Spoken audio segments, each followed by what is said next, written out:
You're watching Access Minnesota. Here's Jim Dubois. For a child whose parent is serving abroad in the military, the separation can be extremely difficult. But a program sponsored by 4-H and the University of Minnesota Extension Service is providing support for military kids and their families. Our guest is Amber Runke, State 4-H Events Coordinator and Operation Military Kids Program Specialist with the University of Minnesota Extension Service. Amber, welcome to Access Minnesota. Amber, tell us about Operation Military Kids. What is the mission of the organization and how did it get started? Sure. Operation Military Kids is a national program and it's funded through the Army, but we are open to serving every branch of the military. So we work with Marines, Navy, Air Force, Army, Coast Guard. And the goal is simply just to support military kids, kids that have a parent or other loved one in the military, and supporting them before, during, and after deployment. At one time, many military families lived on bases and had a large built-in support system. That's not so much the case anymore. Does living outside of a military facility make it harder on families of those deployed abroad? Absolutely. And there are a lot of people that, service members that still live on bases, just not in Minnesota. There's bases in almost all the other states where the families are connected. But like I said, here in Minnesota, we don't have that, and so there's not that connection. On a base, everything that the family needs is within the confines of that base, and so if they need to go to the grocery store, it's a couple blocks away. Everybody in the school has a parent in the military, so they all understand. The spouses are all supported because, again, everybody that works and is around them understands it. And so in Minnesota, like I said, we don't have that, and so the families are geographically dispersed. The kids are feeling an isolation, and the families are isolated since they're not near each other. Maybe they live in Willmar, Minnesota, and they drill in Duluth, Minnesota, and so even though the unit maybe has a family readiness group, so a group that's supported the spouses and the families, maybe they have that in Duluth, but they live in Willmar, so they can't drive to Duluth for an hour meeting every month to get together with the families. So we try and find ways to connect them with families that are near them, even if it's not their unit. We know that there are families everywhere, and so finding a way to connect them and let them feel supported is really important because, again, we don't know where they are. They don't have that support necessarily, and so making sure the communities are aware of what's going on and how they can support is really important. Operation Military Kids provides support throughout all phases of deployment. Take us through that process. Sure.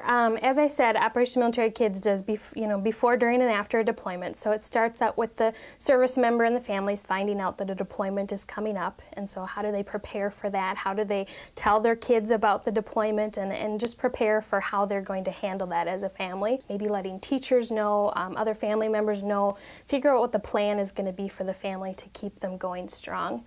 So getting through that initial phase, and sometimes it's hard and they get to the point where they've known for a couple months and it's like, let's just get this going, let's get started with it. So sometimes they get to that point of just starting to push away and make that separation easier.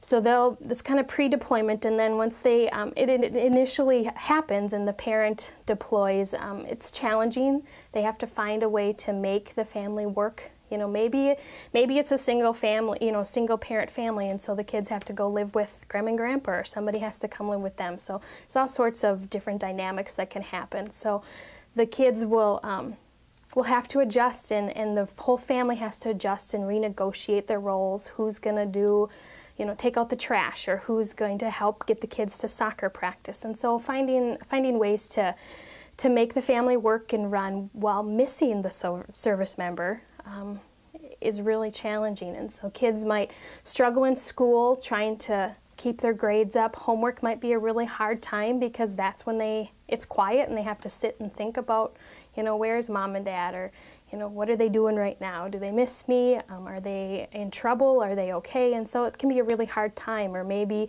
mom's the math expert and she's gone, so dad doesn't know how to add, and so who's going to help with the math homework? And so it's trying to find the balance and make the family work while they're gone.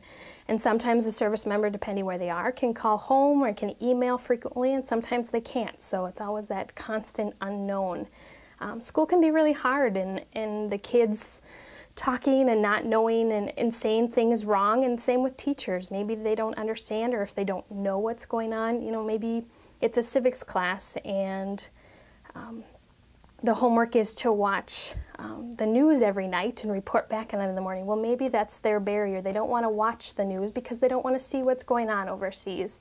And so that could be a real challenge for them to just do homework, simple homework. So getting through, usually in the first couple of months, it's really rocky, and then it gets better, and they find their roles and figure out how to work as a family. And then they get ready for them to come home again, and that can be another hard time, exciting. Most are really happy and excited and getting ready for that homecoming, doing the checklist of, oh yeah, I want to get this done and this done before mom or dad comes home.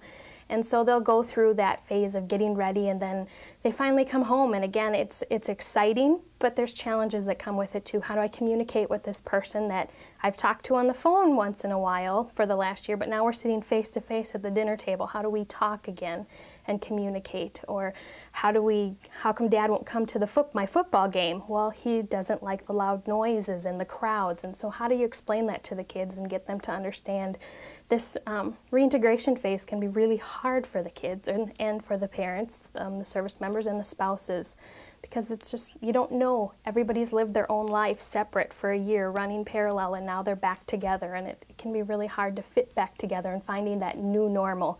It's a phrase we always use, is the new normal, because it's going to be a different normal. It's not going to look the exact same as the family was before. There's going to be changes. Everybody's grown. Amber Runke, State 4-H Events Coordinator and Operation Military Kids Program Specialist with the University of Minnesota Extension Service. Thanks so much for joining us on Access Minnesota. Thank you.